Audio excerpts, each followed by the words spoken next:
Muy bien. Muy buenas tardes, o buenas noches. Nosotros ya estamos oscuros. Y como dijo Marco, con frío. No sé por qué septiembre, le decía a mi esposa recién, está tan helado. Septiembre, parece que no era así antes. O bien nosotros éramos más jóvenes y el frío no lo sentíamos, no sé. Algunas de esas razones deben ser. Vamos a leer Primera Tesalonicense otra vez. Me encantaría terminar hoy. Y entonces ya serían 3 jueves más que suficientes para vosotros, creo. Vamos a leer la primera epístola del apóstol Pablo a los tesalonicenses, el capítulo 5, en el párrafo que va del versículo 12 al 24, donde hay una serie de exhortaciones para la iglesia de aquel entonces y para la iglesia de todos los siglos hasta hoy. La palabra es la misma, Dios es el mismo, Dios no ha cambiado, sus demandas no han cambiado. Dios es inmutable, los que cambiamos somos nosotros. A veces para bien, otras veces para mal. Os rogamos, hermanos, que reconozcáis a los que trabajan entre vosotros y os presiden en el Señor y os amonestan, y que los tengáis en mucha estima y amor por causa de su obra. Tened paz entre vosotros. Esos 2 versículos se refieren a los ancianos. Aparte, un poco se mencionan algunas tareas que ellos realizan o responsabilidades en la iglesia local, y el versículo 13 es la actitud que la iglesia debe tener hacia ellos. Versículo 14, también os rogamos, hermanos, y aquí se habla de la actitud que hay que tener para cierto tipo de hermanos o con ciertas características, y se mencionan que hay que amonestar a los ociosos, que hay que alentar a los de poco ánimo, que hay que sostener a los débiles y que seáis pacientes para con todos. Versículo 15, mirad que ninguno pague a otro mal por mal. Antes, en vez de eso, de esa forma de vivir, antes seguid siempre lo bueno unos para con otros y para con todos. Luego hay 3 exhortaciones que las vimos el jueves pasado. Difíciles, sí, muy difíciles de cumplir en nuestras vidas. Estad siempre gozosos. Orad sin cesar. Dad gracias en todo, porque esta es la voluntad de Dios para con vosotros en Cristo Jesús. Y luego entonces menciona otras, quizás 4 exhortaciones más. Algunos encuentran 5.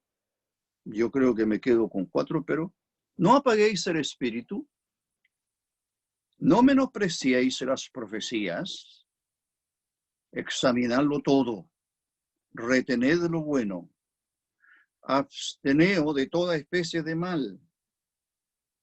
Y entonces termina la exhortación y como conclusión tenemos versículo 23 y el versículo 24 que nos habla de nuestro Dios y lo que Él hace, que hará mañana, que hará siempre hasta que el Señor venga con nosotros. Y el mismo Dios de paz os santifique por completo, y todo vuestro ser, espíritu, alma y cuerpo, sea guardado irreprensible para la venida de nuestro Señor Jesucristo. Hasta la venida, vamos a mirar eso. Fiel es el que os llama, el Señor, el cual también lo hará. Versículo 25-26 termina la carta con estos saludos finales, pero dice, hermanos, hay una petición ahí. Hermanos, dice Pablo, orad por nosotros. Orad por nosotros. Luego dice, saludad a todos los hermanos con ósculo santo. Algo que no podemos hacer. ¿Se dio cuenta? Hay muchas cosas que no podemos hacer. La pandemia ha impedido esto. Os conjuro por el Señor que esta carta se lea a todos los santos hermanos. La gracia de nuestro Señor Jesucristo sea con vosotros. Amén. Hasta aquí, y espero que en mi tiempo se me va a ir con las exhortaciones. que ya mencioné. Como dije, versículos 16, 17 y 18, hay tres grandes, profundas, difíciles exhortaciones para llevarlas a cabo, pero están aquí, son demandas de Dios. Esto es lo que Dios quiere que nosotros, esta es la actitud que Dios quiere ver siempre en nosotros, que nuestro gozo no lo hagamos depender, dijimos, de las circunstancias, sino que el gozo sea permanente, constante, porque el gozo proviene del Señor. Luego el versículo 17, en la exhortación no única en las Escrituras, para que seamos hijos de Dios, constantes en la oración, perseverad en la oración, perseverando. El versículo 18 es una actitud también que Dios quiere que tengamos, dad gracias en todo. Esto se parece un poco al versículo 16, estad siempre, siempre, acá dice dad gracias en todo. Muy bien, vamos al versículo 19, entonces estaremos en el versículo 19 ahora, y dice así la exhortación. 19 y 20 hay dos exhortaciones que son negativas, o en el sentido de que Dios no quiere, esa es, Dios no quiere, de ninguna manera, Dios no quiere que hagamos esto. ¿Qué es lo que Dios no quiere que hagamos? Versículo 19, no quiere Dios, nos demanda a que no apaguemos el espíritu. Y el versículo 20 dice que no menospreciemos las profecías. No apaguéis el Espíritu Santo vino a morar. Si hay alguien no creyente en Cristo, bueno, tenemos que decirle que la palabra del Señor, Dios nos enseña que cuando un pecador cree en Cristo como su Salvador, cuando un pecador cree, recibe el Evangelio, Dios le salva, Dios perdona todos sus pecados, Dios le otorga vida, vida espiritual que se llama vida eterna. Dios le otorga vida, Dios le otorga salvación, Dios le otorga perdón de pecado y un sinnúmero de bendiciones. Y hay una que tal vez a veces lo olvidamos. Al momento de creer, dice la palabra de Dios que fuisteis sellados con el Espíritu Santo de la promesa. Una vez, en cierta oportunidad, el apóstol Pablo se encuentra, en uno de sus viajes, se encuentra con un grupo de creyentes y le dice, ¿recibisteis el Espíritu Santo cuando creísteis? ¿Recibiste el Espíritu Santo cuando creísteis? Esa es la pregunta. Cuando uno cree, recibe el Espíritu Santo de Dios, que no va y viene, como algunos grupos religiosos a veces pretenden enseñar, creen y pretenden enseñarlo. No, el Espíritu Santo viene a morar. Usted, yo, somos templo. Cuando se habla de templo, se habla de santuario, de un lugar santo. El cuerpo nuestro es santuario, es templo, morada del Espíritu Santo de Dios. Vino a morar. El día de Pentecostés vino a morar y los creyentes, y cada vez que una persona se convierta al Señor, el Espíritu Santo viene a morar en él, hace su morada en él. El Espíritu Santo está en usted, está en mí, soy templo, morada del Espíritu Santo de Dios. Bueno, aquel grupo de personas creyentes le dijeron a Pablo, ni siquiera sabemos si hay Espíritu Santo. Bueno, eso ya lo podéis leer en esos. Yo es lo que recuerdo del texto, del pasaje. Y lo cito nada más que por la pregunta que Pablo hace. ¿Recibisteis el Espíritu Santo cuando creísteis? Porque allí es cuando se cree, no es... debo decirlo después cuando llegue a examinarlo todo, a ese texto, examinarlo todo, retenerlo, bueno, porque de repente uno compra libros y yo a 20, 30 años atrás compré un libro sobre el Espíritu Santo y ahí decía algo que no va con la palabra de Dios y me di cuenta, no, el Espíritu Santo, porque puede ser que alguna persona piense que hay que pedir al Espíritu Santo que venga a morar en uno, no. Yo no me di cuenta. 30 de noviembre de 1963, 24 de noviembre, Dios en su misericordia, en su gracia, permitió que este hombre, que era jovencito en ese momento, creyera en Cristo. Escuché el Evangelio. Cuando creí en el Señor, El Espíritu Santo de Dios vino a morar en mí y jamás me ha abandonado, aunque yo no me doy cuenta.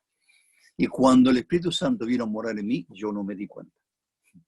Lo vine a saber con el tiempo, mientras voy escuchando tal vez algunos enseñadores o leyendo la Escritura. Ah, el Espíritu Santo mora en mí. Es una gran verdad. Hermanos, apreciemos esta verdad. Apreciémosla. Realmente demos gracias al Señor.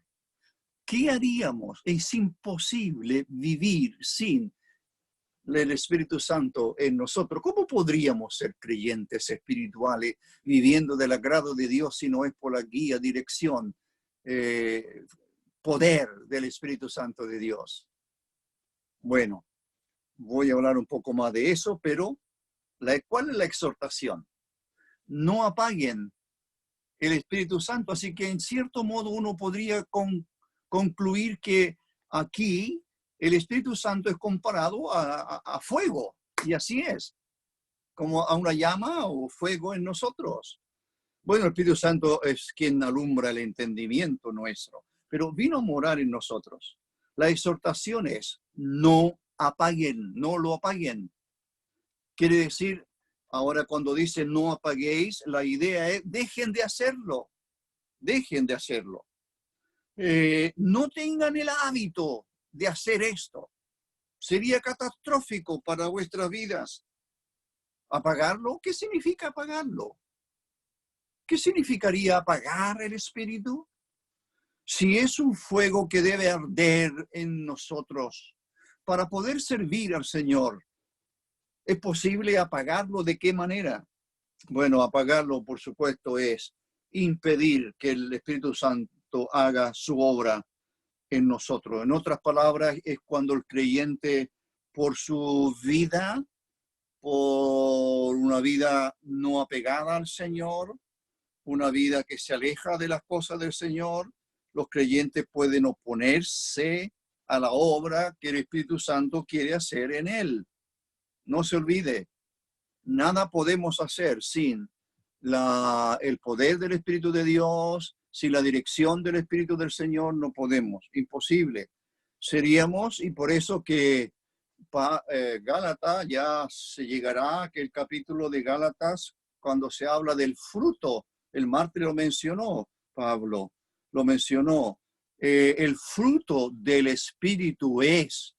Así que el Espíritu Santo en nosotros genera fruto. Hay un fruto que tiene diversas características. Por ejemplo, el amor. Yo el otro día mencioné el gozo. Es parte del fruto del Espíritu. Pero si nuestra actitud, nuestra forma de pensar, incluso lo que leemos, lo que vemos, lo que hacemos, y no concorda con la palabra de Dios, significa que le estamos poniendo estorbos, obstáculos a la obra que el Espíritu de Dios quiere hacer en nosotros. ¿Qué es lo que el Espíritu Santo quiere hacer en nosotros sino agradar? Que nuestra vida agraden a Dios.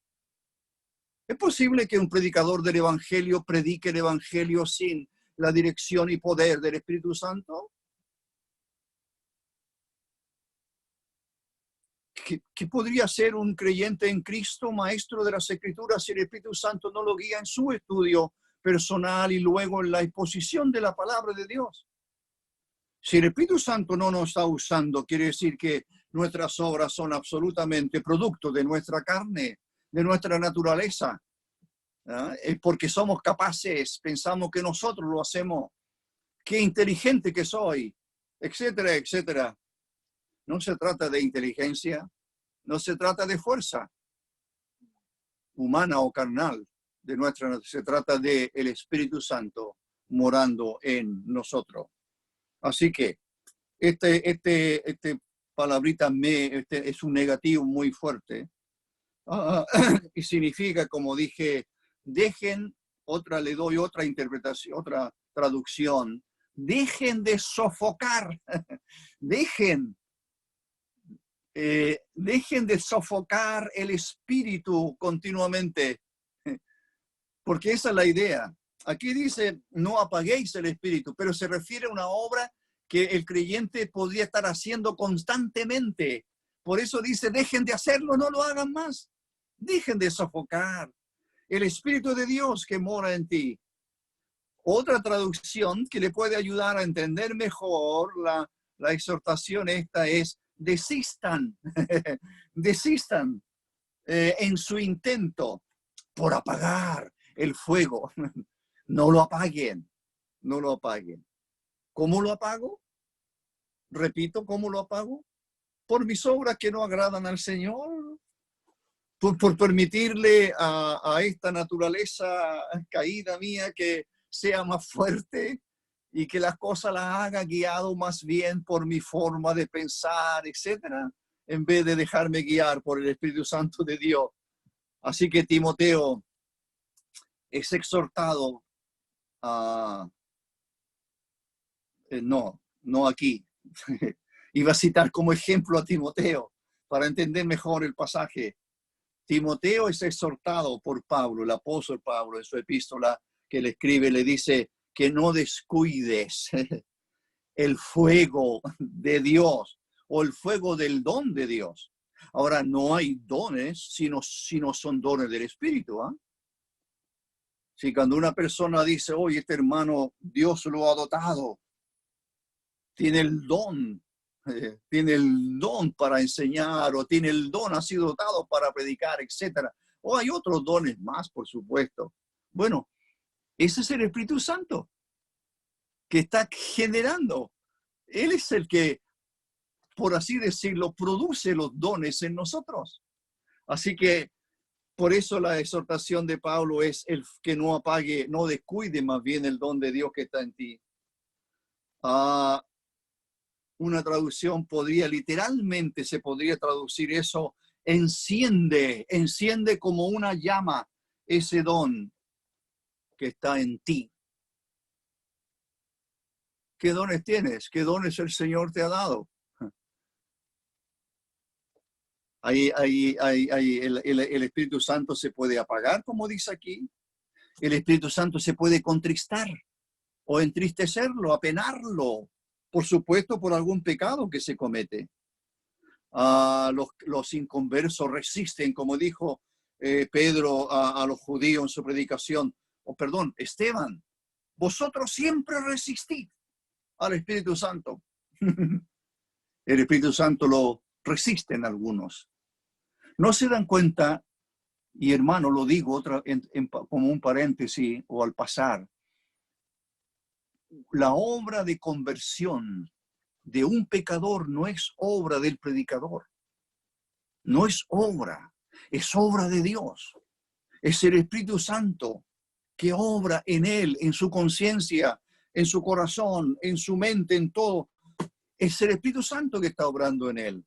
La persona que rechaza está resistiéndolo. Ahora se puede blasfemar también. Eso sería terrible. Pero eso es lo que tenemos en las Escrituras, que son palabras del Señor. Resumiendo, en esta exhortación, es algo que yo no debo hacer, es algo que usted, hermano y hermana, no debe hacer, que es apagar el espíritu. No apaguéis, no tengáis, no sofoquen esa llama. Al contrario, no se olvide, el Espíritu Santo mora en usted y mora para producir su fruto, para precisamente producir una vida que agrade al Señor. Y Dios se va a agradar, nuestro buen Padre Celestial se va a agradar de sus hijos cuando estos son guiados en todo por el Espíritu Santo de Dios. Vivamos más conscientes del Espíritu de Dios que mora en nosotros. La otra, versículo 20, el otro no. Es otra exhortación a algo que no debemos hacer. ¿Qué dice el texto? No menospreciéis, no menospreciéis las profecías. Una traducción o parafraseando podríamos decir, dejad de contar como nada. Dejad de contar como nada. Profecía. La pregunta que ustedes estarían haciéndose, yo creo que deben hacérsela es, ¿qué significa esto? ¿Qué profecía? ¿A qué se refiere? ¿A profecías del Antiguo Testamento? ¿Cuál será la explicación? Ahora, la palabra que aquí se usa significa más bien proclamar, pro-femi, pro-femi, en lugar de predecir. Habitualmente el concepto de profecía que tenemos es predecir algo. Se dice, por ejemplo, Daniel, que se estudió hace un tiempo atrás. Allí hay profecías, se está prediciendo algo va a ocurrir en años más. O lo que predijo en su momento Daniel, guiado por el poder de Dios, el Espíritu de Dios en él, entonces se cumplió, ya hay profecía cumplida. ¿A qué se refiere aquí? Bueno, aquí no tiene que ver con predecir, no. Al contrario, aquí tiene que ver, debo decir algo antes. El Antiguo Testamento no estaba escrito cuando Pablo, pasaron años, décadas, para que el canon de las Escrituras, el Nuevo Testamento, pudiera escribirse y completarse. Si es Juan el que escribió su último libro, pudo haber sido el Evangelio, dicen algunos, y lo escribe al final de su vida. Juan podría haber vivido hasta los 100 años, imagínense. Y esta es la primera epístola escrita por el apóstol Pablo, de todas las escrituras, la primera, año 51, 52, por ahí, te puedes mirar en algún libro por ahí. Así que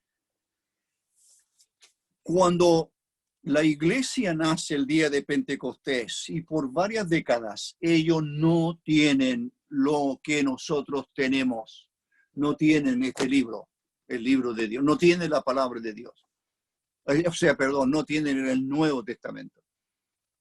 Pueden tener todo el Antiguo Testamento y probablemente y tuvieron la Septuaginta ya en griego para ellos. La Septuaginta se escribe en Egipto cuando ya Alejandro el Grande había muerto, pero estaban sus generales. Un general de los 4 quedaron en el poder, según la profecía de Daniel, que ya escuchamos. Uno de ellos era bastante amante de los libros.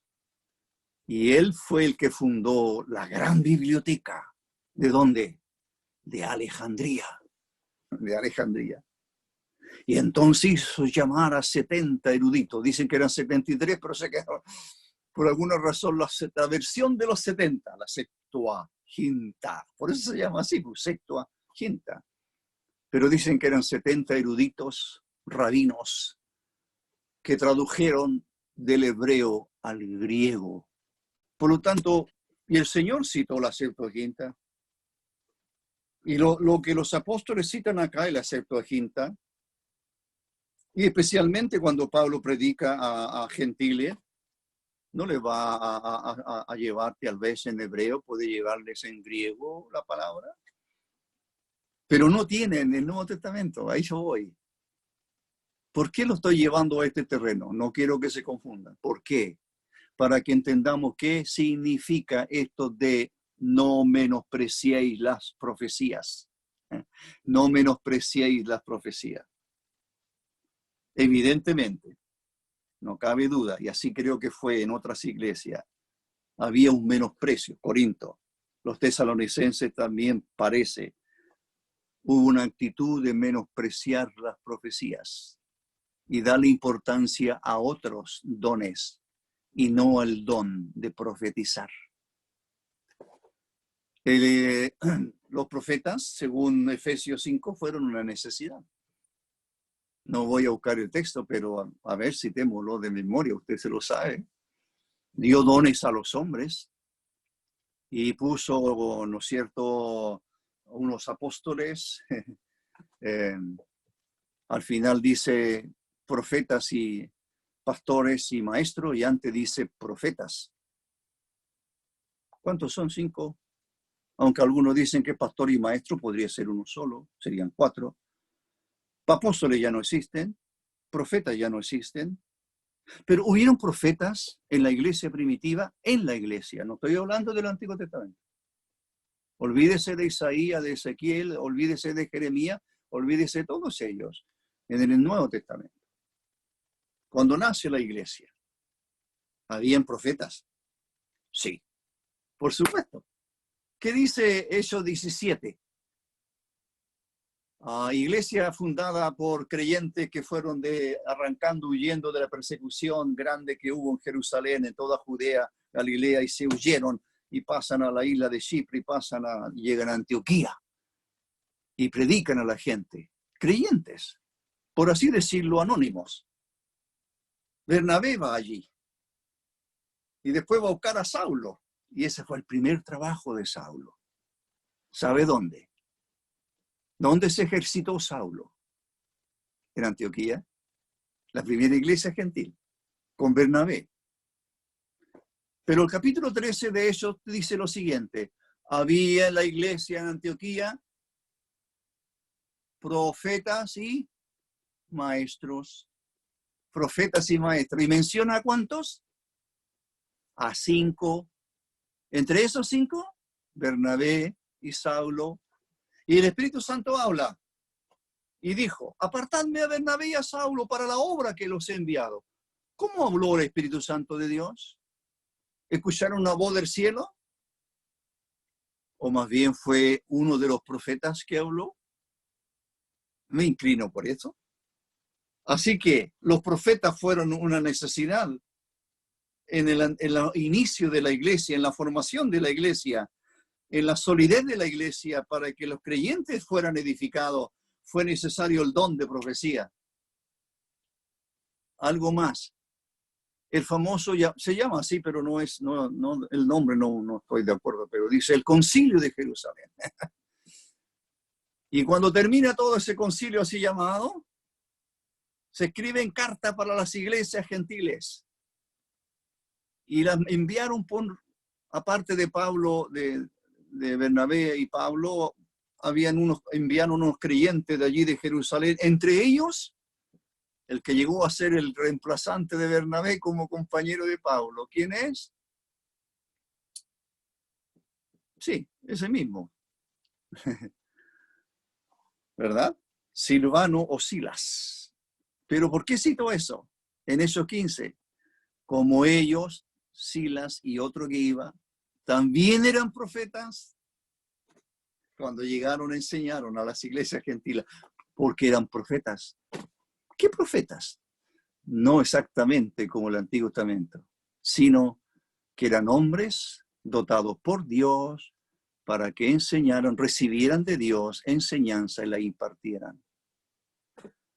Bueno, después tenemos las epístolas, el apóstol escribe, Pedro escribe, Juan escribe, etc. Y ahí tenemos el canon completo. Así que hablo un poco más, porque ahora toda esa explicación, y me demoré demasiado, y yo quiero dejar hoy, pero no alcanzo, no sé. No lo busquen, pero puedo citarle parte nomás. 1 Corintios 14, ahí tenemos los dones, ¿verdad? Tenemos dones. ¿Qué dice el apóstol Pablo a los Corintios? Pero sobre todo que profeticéis. Anhelen los dones mejores. Pero hay un don que es superior al don de lenguas. Todos amaban, querían el don de lenguas. Parece que era muy sobresaliente el don de lenguas. Hablar una lengua extraña. Y el apóstol dice: el que habla en lengua habla a Dios. Nadie le entiende, al menos que haya alguien que interprete. Pero el que profetiza, ¿habla a quién? A los hombres. Entonces, dice el apóstol, el que profetiza, versículo 3 de 1 Corintios 14, el que profetiza habla a los hombres para edificación, exhortación, consolación. Mire, y nosotros citamos muchas veces ese texto, ¿verdad? ¿Cómo lo citamos? Citamos para dar gracias a Dios por los propósitos que su palabra tiene, que la palabra de Dios edifica, la palabra de Dios exhorta, la palabra de Dios consuela. Pero mire el contexto de dónde es sacado, en el don de profecía. ¿Quién es quienes estaban profetizando en medio de la iglesia, los creyentes, estaban enseñando a los creyentes. Edificar significa informar a la mente. Tiene que ver con promover el crecimiento espiritual del creyente en Cristo. Bueno, la exhortación ya sabemos, la misma raíz de Paracleto. Y la consolación no es Paracleto aquí, es otro vocablo. Pero para que vean ustedes que lo que los profetas enseñaban en su inicio de la iglesia, lo que ellos hablaban era palabra de Dios, cuyo propósito era que los creyentes fueran edificados, que los creyentes fueran exhortados, que los creyentes fueran consolados.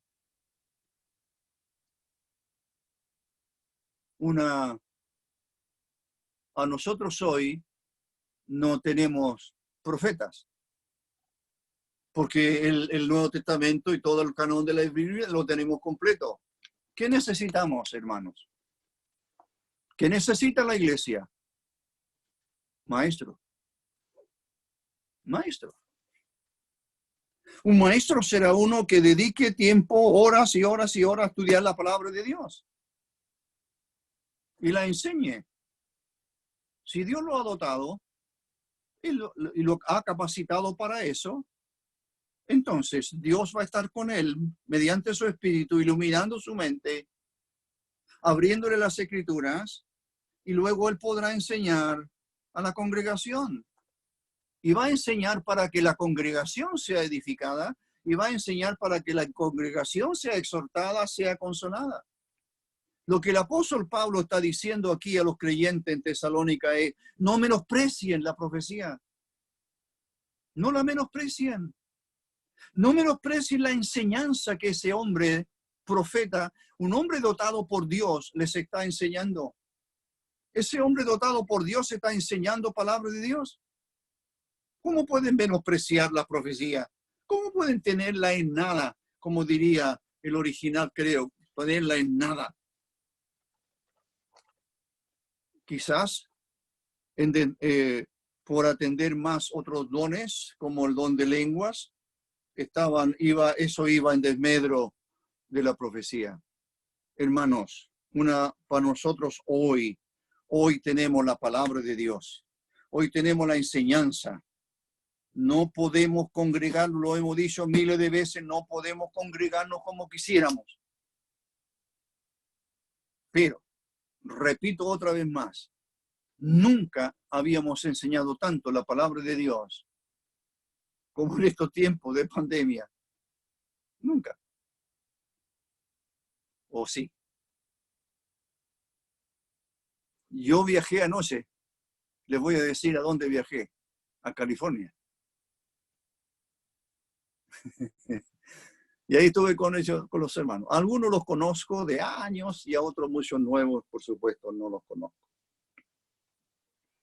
Y la palabra de Dios está llegando a tantos lugares. Aquí tenemos hermanos de México. Por supuesto, ya les conocemos tanto, les amamos y están beneficiándose, espero. Están beneficiándose de la enseñanza. Tenemos hermanos de Houston, el hermano Ronnie estuvo en su hogar en Houston, Texas, y él está ahí con su familia escuchando la palabra de Dios, y otros hermanos. Hermanos de Atlanta, que también, hermanos de New Jersey, hermanos de otros lados, y del país. No sé, en estos momentos, y muchos que no están en comunión en iglesia, en este momento hay 87 personas escuchando. ¿Cuándo habríamos tenido una reunión los días jueves nosotros de oración y estudio bíblico? No le voy a decir cuánto llegaban porque me da vergüenza a lo mejor. Así, hermanos, no menosprecie la enseñanza. Si hay algún hermano o hermana, bueno, si no está conectado no me está escuchando, pero siento tanto que no puedan conectarse algunos a lo mejor por la tecnología. Pero pudiendo conectarse no lo hacen, pudiendo escuchar palabra de Dios no la escuchan, eso me da más pena, mucho más pena, porque están menospreciando la palabra de Dios. Ah, alguien dirá, pero yo la estudio en casa. ¿Seguro? Qué bien, qué bien. No necesita de un maestro que le enseñe y olvídese de mí, no. Solo estoy diciendo esto. Hay muchos que enseñan. Y en nuestra tipo de reuniones, le llamamos reuniones, pero en nuestro tipo de formato que tenemos, usted va a escuchar a un hermano y ha escuchado a varios hermanos. Seguirá escuchando a otros hermanos. En septiembre 18, a propósito de 18 y 19 de septiembre, tenemos conferencia para jóvenes que la hacíamos en nuestro local y no la podemos hacer, pero la vamos a hacer en forma virtual. Y van a haber 4 predicadores el día 18 y el día 19 por la tarde. A 3 de ellos les conocen bien, lo han escuchado, hay otro que no le conocen, algunos de ustedes. Muy bien. ¿Cuál es la exhortación aquí? No menosprecie la profecía. Hoy no menosprecie, diríamos, no menosprecie la enseñanza de Dios. Porque la profecía era palabra de Dios, no era del profeta. No, era palabra de Dios. Es más, Pablo dice, bueno, los hermanos espirituales con conocimiento y discernimiento podían examinar lo que está enseñando para ver si realmente se ajustaba a la palabra del Señor. Y eso es lo que viene ahora. Muy bien. Ay, queda poquito. Examinarlo todo. Retener lo bueno. Aún la profecía que estábamos hablando era examinada. ¿Qué significa examinar? Significa poner a prueba. Si es la profecía,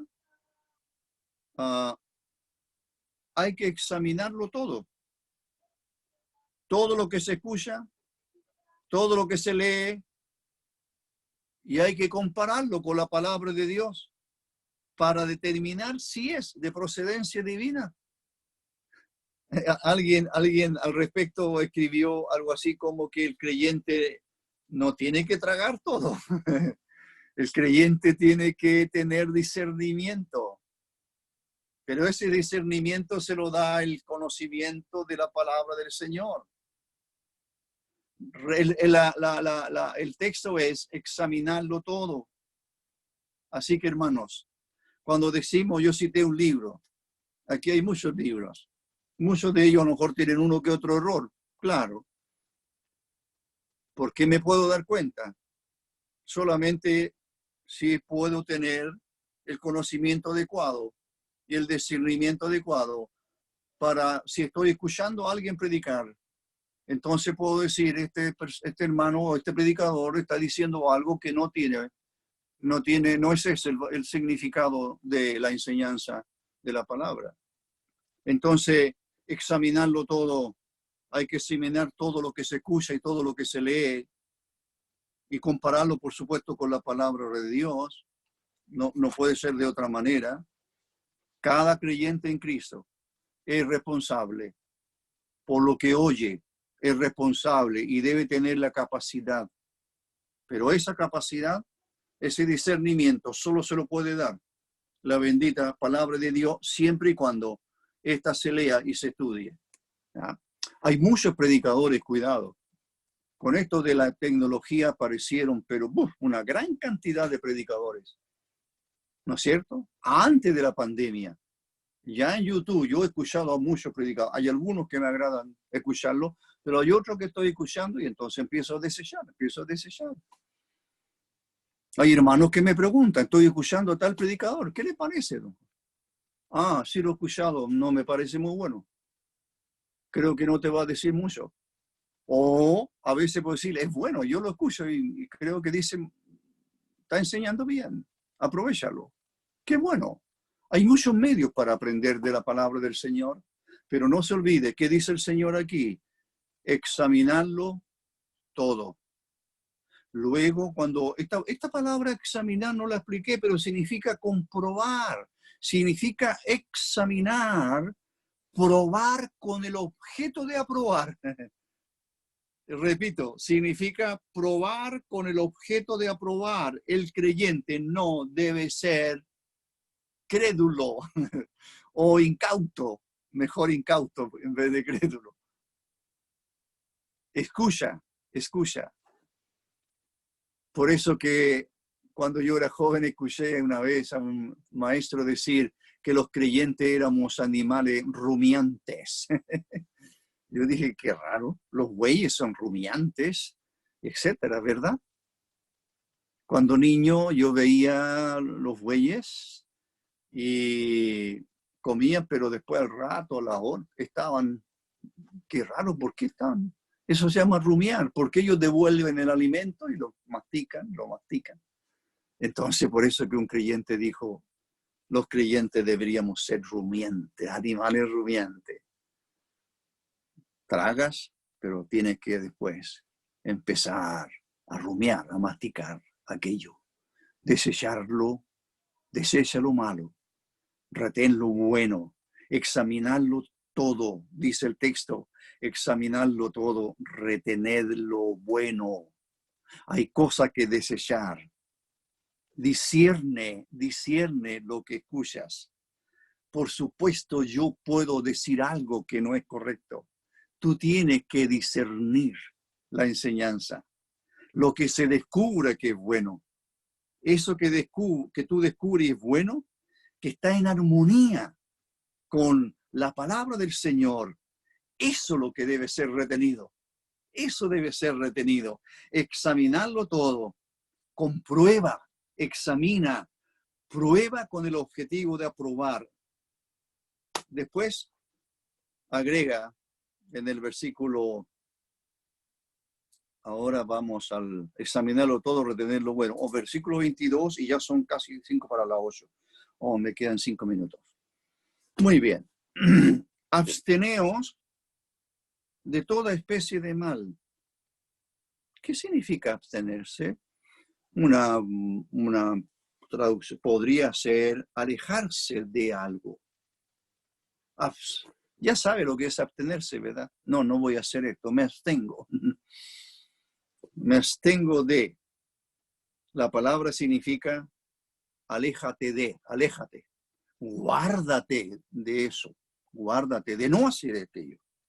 Mantenerse uno mismo, la NBI lo traduce así, mantenerse uno mismo lejos de, mantenerse lejos de.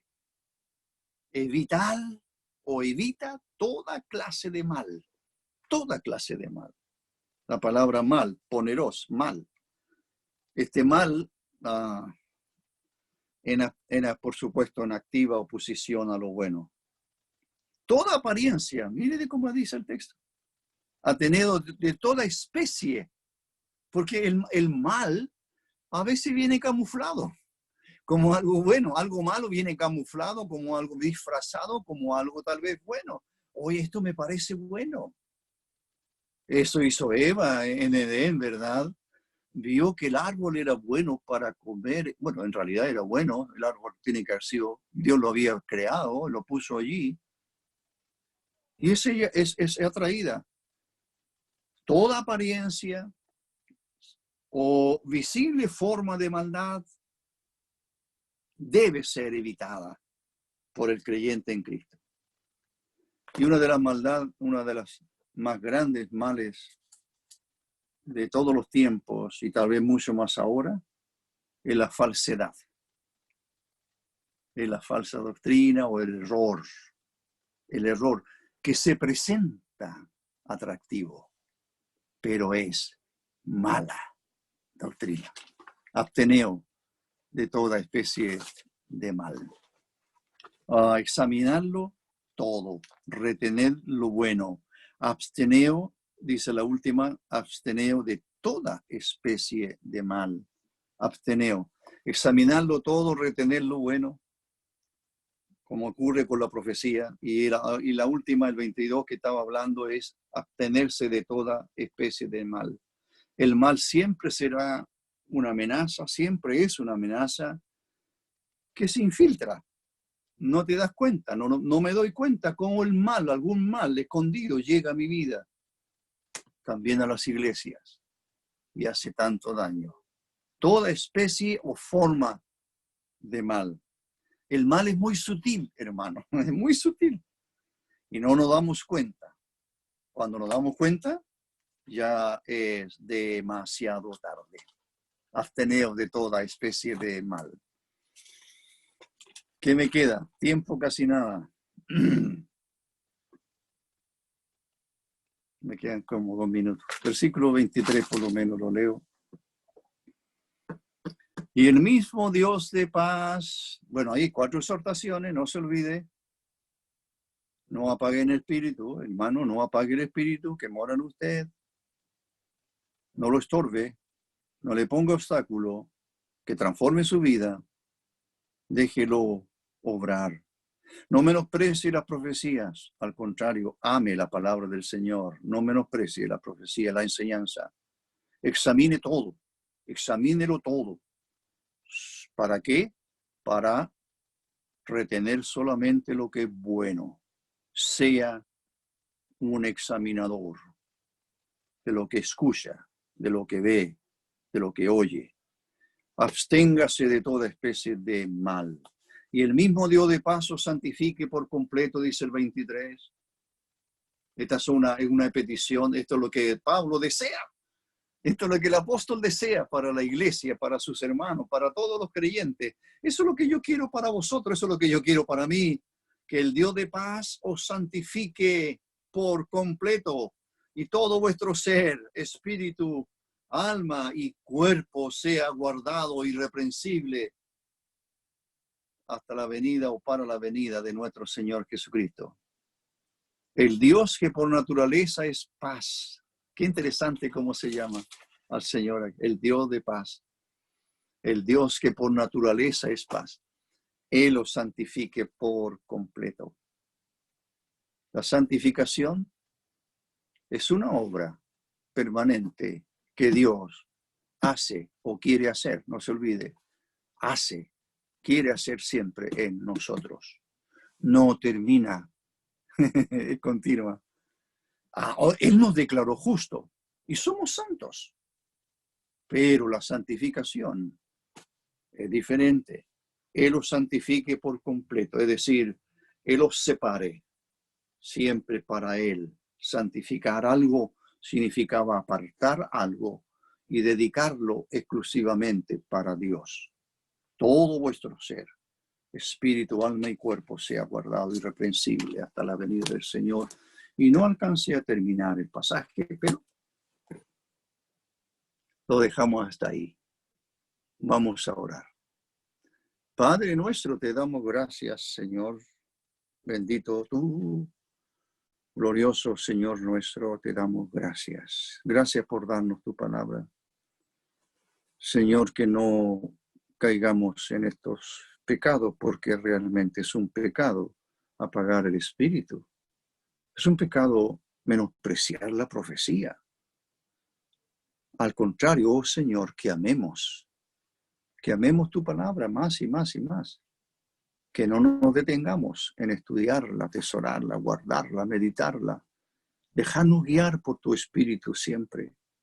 Permitirle que tu Espíritu en nosotros, el Espíritu Santo, que nos fue dado, fuimos sellados, permitirle que Él conduzca nuestra vida, nuestra manera de pensar, que sea transformado por tu Espíritu. Ayúdanos, Señor. Danos la capacidad, el discernimiento para examinar todo, retener lo bueno. Ayúdanos, Padre bendito, para abstenernos de toda especie de mal.